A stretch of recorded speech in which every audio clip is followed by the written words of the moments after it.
નમસ્કાર વિદ્યાર્થી મિત્રો, આજના લેક્ચરની અંદર આપણે સ્ટાન્ડર્ડ 11th કોમર્સની મેઇન ટેક્સ્ટ બુકનો યુનિટ 6નો ત્રીજો રીડ ભણીએ. આજે યુનિટ 1 બ્લુ ક્રોસ એના વિશે આપણે ભણ્યા. એમાં ગુનેગારને શોધવાની વાત. રીડ 2ની અંદર લાસ્ટ લેક્ચરમાં આપણે ડિફરન્ટ જે પદ્ધતિઓ છે ક્રિમિનલને ફાઇન્ડ આઉટ કરવાની, ખાસ કરીને DNA ટેસ્ટ છે, ફોટો કમ્પોઝિશન છે, પછી બાઇટ માર્ક્સ છે, આ બધી પદ્ધતિઓથી ગુનેગારને શોધી શકાય છે. આજે રીડ 3માં ડેટિંગ ટેકનોલોજીનો અભ્યાસ કરીએ. નાનો અમથો ટૉપિક છે, રીડ છે. આની અંદર સમય નિર્ધારણ કરવાની પદ્ધતિઓ એના વિશે આપણે ભણવાનું છે. ડેટિંગ ટેકનોલોજી મતલબ અવધિ, સમય નક્કી કરે એવી પદ્ધતિઓ. તમને બધાને ખબર છે કે ભાઈ વૃક્ષને આપણે કાપીએ છીએ, મોટા થડ હોય તો એ કાપેલા વૃક્ષની જે થડિયું છે એની અંદર નાના નાના આછા વલય દેખાય છે, રિંગ દેખાય છે, ચક્કરડા દેખાય છે. આ ચક્કર જો તમે ઓળખી શકો અને ગણી શકો તો એ થડ, એ વૃક્ષ કેટલા વર્ષનું હતું એ જાણી શકાય છે. આ ખાસ તમારે માર્ક કરવું. કોઈપણ જગ્યાએ લાકડાનું કટિંગ થતું હોય અને એને કરવતથી કાપેલું હોય સીધું, પછી તમે એમાં નિરીક્ષણ કરશો તો એમાં ઝીણા ઝીણા વલય દેખાશે. જેટલા જેટલા વલય આમ તમે ગણશો એટલા એ વર્ષનું એ થર્ડ છે એ નક્કી થાય છે.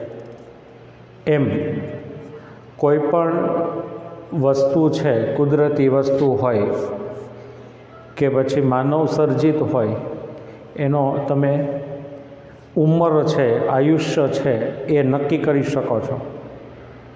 આ બધી ટેકનોલોજી છે એ ગુનેગારને, એવી તપાસણી કરતાઓને, ગુનેગારને શોધવામાં, તપાસ કરતાઓને મદદ કરવામાં એ ખૂબ અત્યારે વપરાઈ રહી છે. અને એમાં નવી નવી ટેકનોલોજી પણ ઉમેરાઈ રહી છે વિજ્ઞાનની સાથે સાથે. તો કોઈ જીવંત વસ્તુ છે, પ્રાણી છે, પશુ છે, ઘાસ, વનસ્પતિ, વૃક્ષો, પર્ણો, મનુષ્ય, જીવ, પ્રજીવ, આ બધું કેટલા વર્ષનું હતું એ જાણવું હોય કોઈ તપાસને લઈને, તો એના માટે ઘણી બધી ટેકનોલોજીઓ અવેલેબલ થઈ છે. એવી ટેકનોલોજી વિશે આપણે આ રીડના માધ્યમથી થોડો સમજવાનો પ્રયત્ન કરીએ. આપણે વાણિજ્ય શાખાના વિદ્યાર્થી છીએ એટલે કદાચ ઠીક છે, બાકી સાયન્સ હેન્ડ જે સ્ટુડન્ટ છે એને આ બધી પદ્ધતિઓની વધારે સમજ પડે. કારણ કે અમુક એવા રસાયણોની વાત આવે છે, અમુક એવા કમ્પોઝિશનની વાત આવતી હોય છે, તો એમાં એ લોકો એ સ્ટડી કરતા હોય એટલે એને બધું સરસ સમજાઈ જતું હોય છે અને એ લોકો જલ્દીથી આ વસ્તુને ફોલો કરી શકતા હોય છે. તો આપણે, મેં તમને વાત કરી એ પ્રમાણે આ બધી ટેકનોલોજી છે એની અંદર કદાચ સાયન્સના મિત્રો વધારે સરસ કામ આપી શકે, રિઝલ્ટ આપી શકે, પણ ફાઇનાન્શિયલ મેનેજમેન્ટમાં આપણે એના જેટલું જ સરસ કામ કરી શકીએ એમ છીએ. તો ખાસ કરીને આવનાર સમયની અંદર આપણે આની અંદર સારું કામ કરીએ અને ઓપોર્ચ્યુનિટી ફાઇન્ડ કરીએ એવી ખાસ તમને અત્રે વિનંતી છે. 11મા ધોરણની અંદર ગ્લોસરી છે, આપણા અભ્યાસક્રમની પદ્ધતિ છે પેપર સ્ટાઇલની, એ પ્રમાણે પેરેગ્રાફની અંદર બ્લેન્ક હોય અને એમાં પૂછાય વોકેબ્યુલરી, ત્યાર પછી નિયરેસ્ટ મિનિંગની અંદર પણ વોકેબ્યુલરી પૂછાતી હોય છે.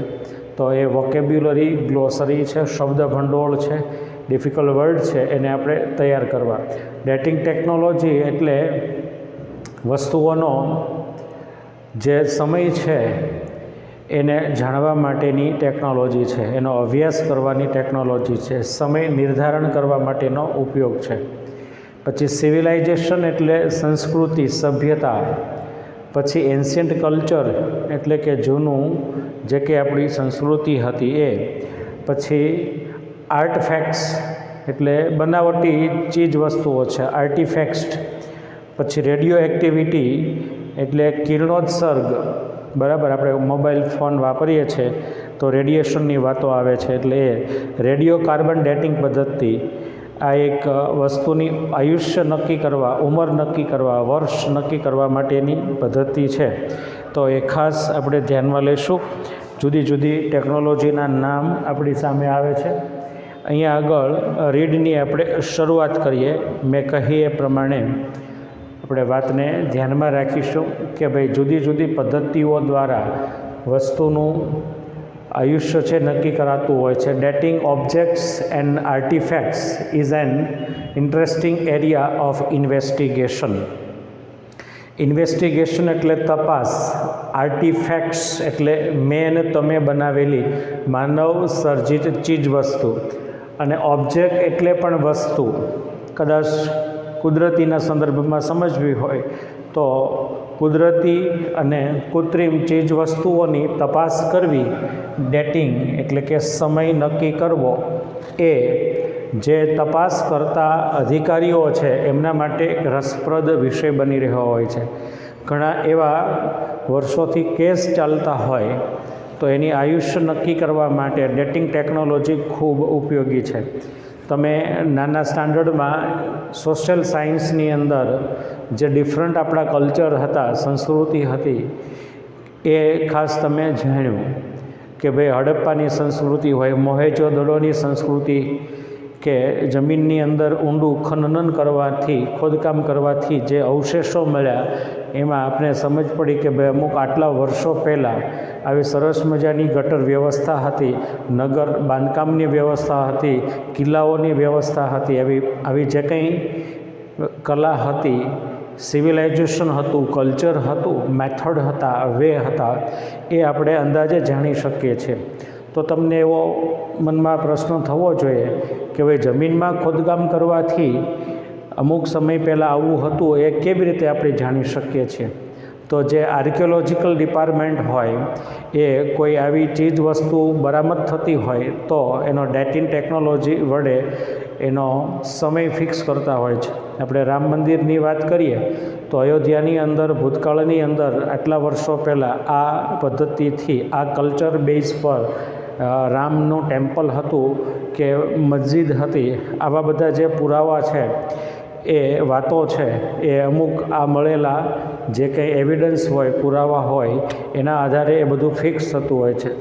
તો એવી અનેક, ખાસ કરીને ક્રાઇમ હોય, એવા જૂના ગોટાળા થયા હોય, સ્કેન્ડલ થતા હોય, સ્કેમ થતા હોય, તો એમાં કોઈ વસ્તુઓનો વપરાશ થયો હોય અને એ અત્યારે પૂરી થવામાં હોય, આઉટ ઓફ ડેટ થવામાં હોય, તો એનો સમય જાણવો હોય તો જાણી શકાય છે કે ભાઈ અમુક આ વસ્તુ છે કેટલા સમયથી કેટલા સમય સુધી એ અવેલેબલ હતી, તો પછી એનાથી આ કામ થયું હતું કે ન થયું હતું, આ બધું ખૂબ સરસ રીતે જાણી શકાતું હોય છે એ ડેટિંગ ટેકનોલોજી વડે.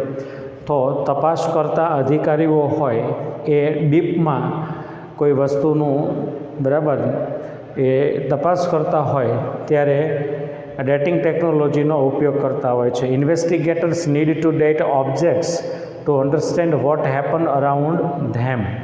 કોઈ તપાસ કરતા અધિકારી છે, કોઈ કેસને લઈને, કોઈ બનાવને લઈને જો ઇન્વેસ્ટિગેશન કરી રહ્યા હોય તો એ ઘટના, એ દુર્ઘટના ક્યારે બની હતી, કયા સમય આસપાસ બની હતી, એ જાણવા માટે એને એનો સમય નક્કી કરવો પડતો હોય છે. એટલે કે તપાસકર્તાઓને નીડ એટલે જરૂર છે, ટુ ડેટ એટલે સમય જાણવાની, ઓબ્જેક્ટ એટલે વસ્તુની, ટુ અન્ડરસ્ટેન્ડ એટલે સમજવા માટે, વોટ અરાઉન્ડ ધેમ, આ ઘટના બની ત્યારે આસપાસ શું હતું, કેમ હતું, કેવું હતું, કયો સમય હતો, એ બધું જાણવા માટે ઇન્વેસ્ટિગેટર્સને ચીજનું, વસ્તુનું સમયનું આકલન કરવું એ નેસેસરી હોય છે.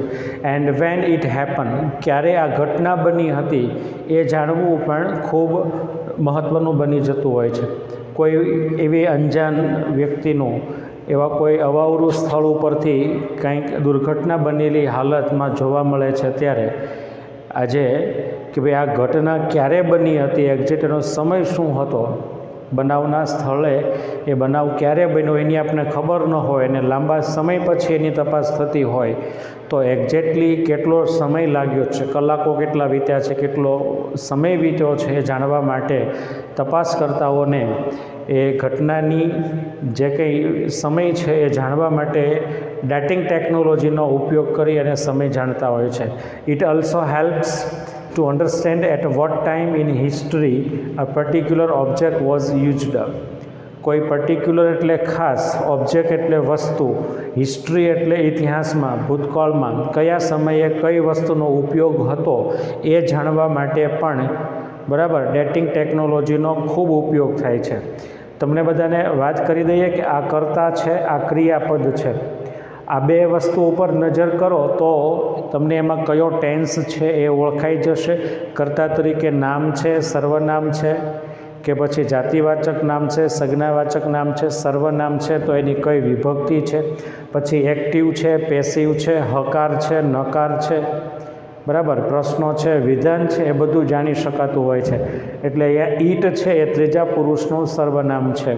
હેલ્પ્સ એ સિમ્પલ પ્રેઝન્ટ ટેન્સનું એક્ટિવ વોઇસનું વાક્ય છે, પોઝિટિવ વાક્ય છે, વિધાન વાક્ય છે. એટલે કયા કયા સર્વનામ વપરાણા છે, કયા વિશેષણો વપરાણા છે, કયા નામ વપરાણા છે, કયા ક્રિયા વિશેષણ વપરાણા છે, કયા એન્ટોનિમ છે, કયા સિનોનિમ્સ છે, કયા કન્જક્શન છે, કયા પ્રિપોઝિશન છે, કયા પંક્ચ્યુએશન છે, કોણ પ્લુરલ છે, કોણ સિંગ્યુલર છે, કઈ વિભક્તિઓ છે. આ બધું એક વાક્યના નિર્માણ માટે જરૂરી હોય છે, જેની તમને પોતાને સમજ હોવી ખૂબ જરૂરી છે. કારણ કે લખવું, બોલવું, વાંચવું કે સાંભળવું આ બધી જ ક્રિયાઓ કરવા માટે હું જે બોલી રહ્યો હતો એ બધી જ વસ્તુઓની બરાબર વાક્યના કન્સ્ટ્રક્શન માટે ઇનઇવિટેબલ એ ઘટકો હોય છે. Understand and what time in history a particular object was used. આ વોઝ યુઝડ એટલે પેસિવ રચના છે. કયા સમયે આ વસ્તુનો ઉપયોગ કરાઈ રહ્યો હતો એ જાણવા માટે ડેટિંગ ટેકનોલોજીનો હેલ્પ લેવો પડે છે. સચ ઇન્વેસ્ટિગેશન્સ, સચ એટલે આવા, ઇન્વેસ્ટિગેશન્સ એટલે તપાસ. આ બહુવચન છે, એક વચન અને બહુવચન, બરાબર. આ ક્રિયાપદ છે અને એની પાછળ એસ લાગ્યું છે એટલે સાદા વર્તમાન કાળનું ક્રિયાપદ છે.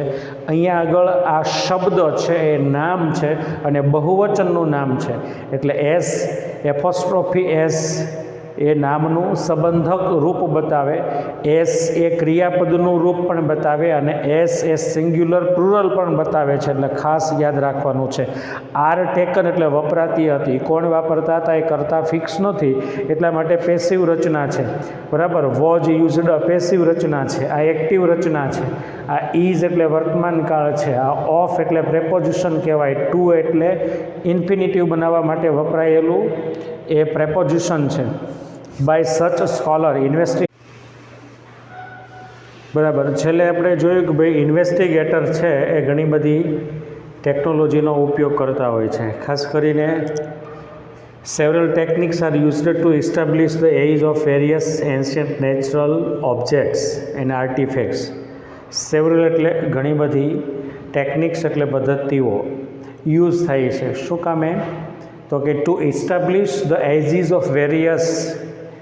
ઇસ્ટાબ્લિશ એટલે પ્રસ્થાપિત કરવું, વેરિયસ એટલે જુદા જુદા ઓબ્જેક્ટ્સ અને આર્ટિફેક્ટ્સની. ઓબ્જેક્ટ્સ એટલે કુદરતી વસ્તુ છે, આર્ટિફેક્ટ્સ એટલે કૃત્રિમ વસ્તુ છે, એની ઉંમર નક્કી કરવા માટે, આયુષ્ય નક્કી કરવા માટે ઇન્વેસ્ટિગેટર્સ છે એ ડિફરન્ટ એ ઇન્વેસ્ટિગેશનની સ્કિલનો યુઝ કરતા હોય છે.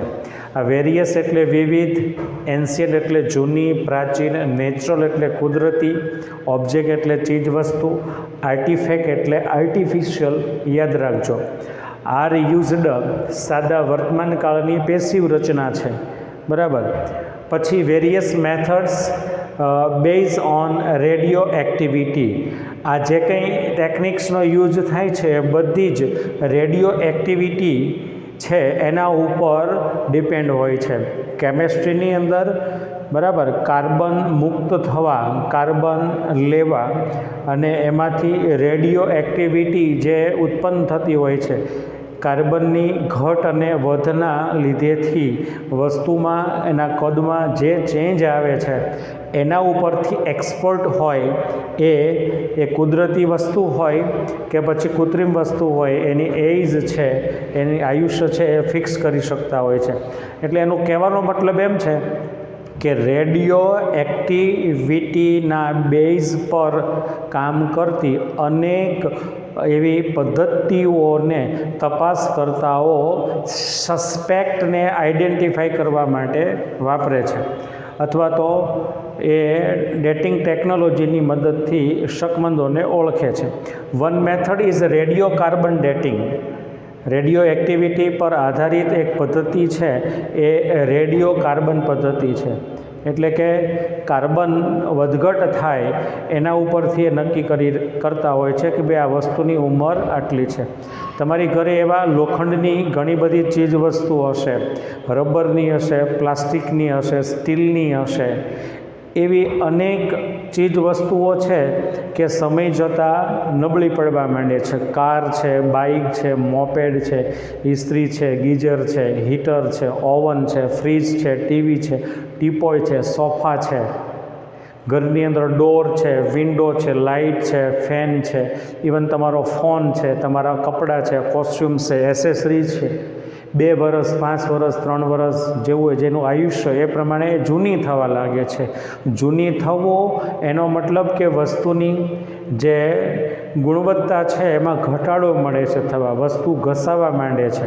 લોખંડની વાત કરીએ તો ખેતીના ઓજારો હોય તમારા ખેતરે, વાડીએ, ગોડાઉનમાં, પાર્કિંગમાં, વખારમાં, તો ચોમાસાની અંદર એમાં કાંટ લાગી જાય છે, લોખંડના પોપડા એમાંથી ખરવા માંડે છે. એવી અનેક વસ્તુઓ છે એ નબળી પડવા માંડે છે. ગમે એટલી મોંઘી વસ્તુ તમે પડી રહેવા દો છો તો પડી નબળી પડી જાય છે. આપણે એમ કહેતા હોય ને કે વસ્તુ વપરાય તો સારી રહે છે. તમે લાવી એમનું બોક્સમાં અને માળિયામાં મૂકી દો, 10 વર્ષ પછી જોશો તો વસ્તુ ખરાબ થઈ ગઈ હશે. એને જમ્સ લાગી ગયા, કાટ લાગી ગયો, એમાંથી કાર્બન છે એ મુક્ત થઈ ગયા, વસ્તુ સડી ગઈ, વાસી થઈ ગઈ, એ હવાઈ ગઈ. પુસ્તકો તમે જુઓ, અત્યારે લોકડાઉન છે તો 11માના ચોપડા થેલામાં પડ્યા હશે, 10માના ચોપડા થેલામાં પડ્યા હશે તમારા, તો એ નબળા પડી ગયા હશે. જૂના પુસ્તકો પડ્યા હશે, તમે ઓપન કરશો તો એમાંથી એક પ્રકારની ગંધ આવતી હશે. આ બધી વસ્તુ પુઅર થઈ જાય છે, નબળી પડી જાય છે, ઘસાઈ જાય છે, જીર્ણ થઈ જાય, શીર્ણ થઈ જાય છે. એવી રીતે તમારી ખેતરમાં પાક હતો, ઉનાળુ પાક હતો, ચોમાસું પાક હતો, એ બધા પાકને તમે ખેતરમાંથી ઉખાડી નાખો છો, પછી અઠવાડિયામાં એ બધું સુકાઈ જાય છે. લીલીછમ સિંગનું ખેતર હોય, તમે એમાં ટ્રેક્ટર ફેરવી દો છો તો 4 દિવસ પછી સુકાઈ જાય છે. થ્રેસર મારો એટલે કચરો ભૂકો થઈ જાય છે. એમ લીલીછમ વસ્તુ કેમ સુકાઈ જાય છે? વૃક્ષ કાપો તો 2-5 મહિના પછી વૃક્ષ સુકાઈ જાય છે સાવ, પછીનો બળતણ બને, એના કોલસા બને, પાંદડા સુકાઈને રાખ થઈ જાય, બાળી નાખો તો આ બધું ક્યાં જતું રહે છે? ધુમાડો થઈને કાર્બન આ પંચમહાભૂતમાં વિલીન થઈ જાય છે, વસ્તુ ત્યાં ને ત્યાં પતી જાય છે. આપણું બોડી છે એને તમે માટીમાં દાટી દો તો 5 મહિનામાં માટીમાં, જમીનમાં એ ભળી જાય છે. એમાંથી કાર્બન મુક્ત થઈ જાય છે, બોડીનો નાશ થઈ જાય છે, રાખ થઈ જાય છે વસ્તુ. લાકડા પણ રાખ થઈ જાય ને બીજું બધું રાખ થઈ જાય. ગમે એવી વસ્તુને અગ્નિ લગાડો તો બધું સળગીને રાખ થઈ જાય. લીલાછમ જંગલો હોય, કાર્બનથી વૃક્ષો હર્યા ભર્યા હોય, એમાં અગ્નિ લાગે છે તો બધું ધુમાડામાં એ રાખ સ્વરૂપે આકાશની અંદર બધું ફરી અને મુક્ત થઈ જાય છે. એમ કાર્બન મુક્ત થતાં વસ્તુની ઉંમર ફિક્સ થાય છે એવું અહીંયા સમજાવે છે. તો radio carbon or carbon 14 is a form of the element carbon. It is unstable and weakly radio active. કોઈપણ વસ્તુ છે, બરાબર, કોઈ પણ વસ્તુ હોય, એ શબ્દ તમને 2 વાપરી દીધા છે કે કુદરતી કે પછી કૃત્રિમ, સજીવ કે નિર્જીવ. એની બંધારણ છે, એનું જે ભૌતિક આકાર છે, દેહ છે, સ્વરૂપ છે, એમાં સતત કાર્બનનું સંયોજન હોય છે, અલગ અલગ પ્રકારના કાર્બન. એ બધા કાર્બનના સંયોજનમાંથી, બંધનમાંથી કાર્બન 14 છે એ સતત મુક્ત થતો રહેતો અનસ્ટેબલ એટલે કે અસ્થિર કાર્બન છે, બરાબર. ફોર્મ ઓફ ધી ઇલેમેન્ટ કાર્બન એ પાયાનો કાર્બન હોય છે અને એ સતત વધઘટ કરતો થતો મૂવમેન્ટ કરતો જોવા મળે છે. શિયાળો હોય, ઉનાળો હોય, ચોમાસું હોય, આપણી સ્કિન છે ડ્રાય થઈ જાય છે. વરસાદ પડશે તો આપણા વિન્ડો હોય, ડોર હોય એ ચડી જાય છે, દેવામાં બંધ કરવામાં મુશ્કેલી પડે છે. વસ્તુ છે એ હવાઈ જતી હોય છે, ખાદ્ય સામગ્રી. એવું વાતાવરણની ઘણી બધી અસર થતી હોય છે. આપણે વાત કરીએ છીએ, સમજીએ છીએ કે ભાઈ તમે રેલવેની ટ્રેક જોઈ હોય તો એમાં 2 સાંધા હોય છે, 2 પાટા વચ્ચે. તો એ સાંધા શું કેમ રાખવામાં આવે કે ભાઈ ઉનાળાની અંદર એમાં ટ્રેન પસાર થાય તો એ લોખંડ ગરમ થાય તો એ લંબાઈ એની વધતી હોય છે, માઇનોર એવી. તો સાંધા રાખેલા હોય અને લંબાઈ વધે તો એ સાંધા ગેપ પૂરાતા વળી પાછા એમાં કાર્બન મુક્ત થાય તો બંધન થાય તો એમાં વધ અને ઘટ જોવા મળે છે. આવી અનેક ટેકનોલોજીઓ એની અંદર કામ કરતી હોય છે. તો it is unstable and weakly radioactive. The stable form are carbon 14 and carbon 13. કોઈપણ વસ્તુના સ્વરૂપની અંદર 14 નંબરનો કાર્બન છે એ મુક્ત રીતે હરતો ફરતો હોય છે. એના ઉપર રેડિયો એક્ટિવિટીની અસર જલ્દીથી થતી હોય છે. એમાં કિરણોત્સર્ગી જે અસર છે વધારે જોવા મળતી હોય. સૂર્યનું પ્રમાણ, પાણીનું પ્રમાણ, ઠંડીનું, હવાનું, વાતાવરણની આ 14 નંબરના કાર્બન ઉપર અસર વધારે જોવા મળે છે. અને એમાંથી એ કાર્બન મુક્ત થાય અથવા તો કાર્બન એમાં સંયોજિત થાય તો એ ગતિવિધિના આધારે એક્સપર્ટ લોકો ટેકનોલોજીની મદદથી ઉંમર નક્કી કરે છે એવું કહેવા માગે છે. 12 અને 13 નંબરનો જે બંધારણમાં કાર્બન હોય એ સ્થિર રહે છે. કાર્બન 14 એ કોન્સ્ટન્ટલી ટેક્સ ફોર્મ. કાર્બન 14 છે વારંવાર એનું સ્વરૂપ બદલ્યા કરે છે. એટલે વસ્તુ આપણે નવી લઈએ ત્યારે ચમકીલી લાગે છે, પછી વપરાવા માંડે તો ઘસાવા માંડે છે, જૂની થઈ જાય છે. તો સતત એનું સ્વરૂપ છે એ બદલતું રહે છે. And then changes in the upper atmosphere. અને જુદા જુદા એટમોસ્ફિયર સાથે એ કાર્બન છે 14 એ અદલતો બદલતો જોવા મળે છે. Other methods are also used like archaeology magnetic system છે. બીજી વસ્તુની આયુષ્ય નક્કી કરવા માટેની પદ્ધતિ છે જેનું નામ છે આર્કિયો મેગ્નેટિક ડેટિંગ પદ્ધતિ, જેને લોહ ચુંબકની મદદથી વસ્તુની આયુષ્ય ફિક્સ કરી શકાય છે એવી મેથડ છે. This is base on the reversal of magnetic field of the અર્થ. આપણે ગ્રેવિટેશનલ ફોર્સ હોય છે, ગુરુત્વાકર્ષણ બળ. તો મેગ્નેટ છે વસ્તુને આકર્ષતું હોય છે. તો એ ફોર્સના આધારે વૈજ્ઞાનિકો છે કોઈ પણ વસ્તુનું ઉંમરનું આકલન કરી શકતા હોય છે. આર યુઝડ છે, આ પ્લુરલ છે, મેથડ છે, ક્રિયાપદ છે. આર્કિયો મેગ્નેટિક એ નામ છે અને આ કર્તા છે, દર્શક સર્વનામ તરીકે છે. રિવર્સલ એટલે પુનરાગમન થવું, બરાબર. વસ્તુનું જમીન સાથે જે ફોર્સ હોય છે, આકર્ષણ હોય છે, એમાં વધારો કે ઘટાડો થાય. ગુરુત્વાકર્ષણ બળમાં, જમીનમાં રહેલા ગુરુત્વાકર્ષણના બળમાં, વસ્તુના અને પૃથ્વીને ખેંચવાના બળમાં અમુક વેરિએશન આવતું હોય છે. એના આધારે વસ્તુ કેટલી નાની છે, કેટલી મોટી છે એ જાણી શકાતું હોય. પછી tree ring dating is another useful technique. મેં શરૂઆતમાં કીધું કે ભાઈ વૃક્ષના થડની અંદર નાના નાના આછા વલય હોય છે. વૃક્ષ મોટું હોય, મેચ્યોર થડ, એને તમે ફ્લેટ કાપી નાખો એટલે એમાં તમે તપાસ કરો એટલે વલય દેખાવામાં આવતા હોય છે. એ વલય એ એક વર્ષના વલય હોય છે. આખો વર્ષ, ઉનાળો, ચોમાસું, શિયાળો, એની જે અસર હોય એ વૃક્ષના થડ ઉપર પડતી હોય છે. અને ઉપર એની બાર્ક હોય, છાલ હોય, એની નીચે જે મજબૂત લાકડું આવે છે, માવો એનો લાકડાનો, એની અંદર તાપની, શિયાળાની, ઉનાળાની અસર એમાં પડતી હોય છે, પ્રિન્ટ થતી હોય છે. તો એ વલયના આધારે વસ્તુની ઉંમર છે, વૃક્ષની ઉંમર છે, જાણી શકાતી હોય છે. Each year changes occur within a tree. વૃક્ષની અંદર વર્ષના જે કંઈ ચેન્જીસ હોય એ એની અંદર જોવા મળે છે. By factors like a rainfall. આમાં મેં વાત કરી એ જ આમાં છે. વૃક્ષના થડની અંદર વલય હોય છે. એ વલય છે એ વરસાદ, તાપ અને ઠંડીની અસર વૃક્ષના થડ ઉપર જીવતું હોય ત્યારે એની ઉપર પડતી હોય છે. કપાય પછી એ તમને દેખાતી હોય છે વલય. These changes can be seen in the form of ring patterns. વરસાદની ચોમાસાની અસર છે વૃક્ષના થડમાં રિંગ એટલે વલય આકારે, પેટર્ન એટલે આકારે દેખાતી હોય છે. Within the tree trunks. વૃક્ષના થડની અંદર આ બધી પદ્ધતિ છે કે છાપ છે એ દેખાતી હોય અને એનું તમે અભ્યાસ કરો તો એ થડની ઉંમર છે જાણી શકો છો. These are used as a date fingerprint in this technique. તો આ જે વલય છે એ ફિંગરપ્રિન્ટ તરીકે, છાપ તરીકે વપરાય છે અને વૃક્ષની આયુષ્ય છે એ જાણી શકાય છે. તો આ રીતે ડેટિંગ ટેકનોલોજી માટે ખાસ તો રેડિયો કાર્બન પદ્ધતિથી અને આર્ક્યો મેગ્નેટિક પદ્ધતિથી અને ટ્રી રિંગથી લગભગ કોઈપણ બનાવટી કે કુદરતી વસ્તુનું ઉંમર છે, આયુષ્ય છે એ ડિસાઈડ કરી શકાતી હોય છે.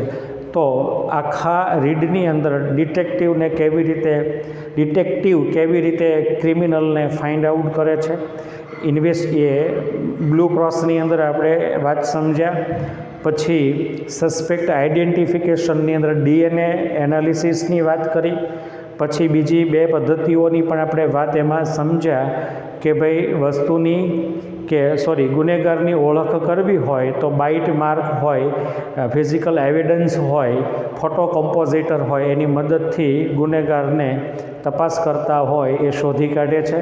ડેટિંગ ટેકનોલોજીની અંદર વસ્તુની આયુષ્ય નક્કી કરવાની, ખાસ કરીને કોઈ તપાસ કરતા હોય ગુનાની, એ લોકોને આ બધી વસ્તુની જરૂર પડતી હોય છે. તો કાર્બન 14, કાર્બન 12 અને કાર્બન 13ના આધારે વસ્તુની ઉંમર છે એ ફિક્સ થતી હોય છે. કોઈ જીવિત પર્સન હોય કે પ્રાણી હોય એનું ડેથ થઈ જાય છે પછી એના શરીરમાં કોહવાટ થવા માંડે છે. 2-5 કલાક પછી શરીરમાંથી દુર્ગંધ આવવા લાગે છે.